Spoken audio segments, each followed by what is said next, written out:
Creativity is not something we can force. Hindi siya as simple as magde-decide lang ako na magiging creative ako ngayon na. Tapos expect natin na magpa-pop up lang yung amazing ideas on demand. Ideas don't follow orders and they don't follow a schedule. Pwede natin ito mahanap habang nagja-jogging or habang kumakain or kahit na habang naliligo tayo. Ang importante, alam natin na ang ideas are everywhere. They are out there. They are just waiting to be discovered. And kailangan lang natin maniwala na mahanap din natin yun. There's a saying, for every problem, there's a solution. For every question, there's an answer.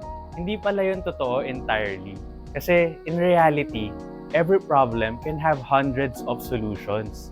And every question may have thousands of answers. And the moment we accept this, mas magiging madali yung pag-generate natin ng ideas. We will always have another solution and we will always have another idea. Kasi there's always something to improve.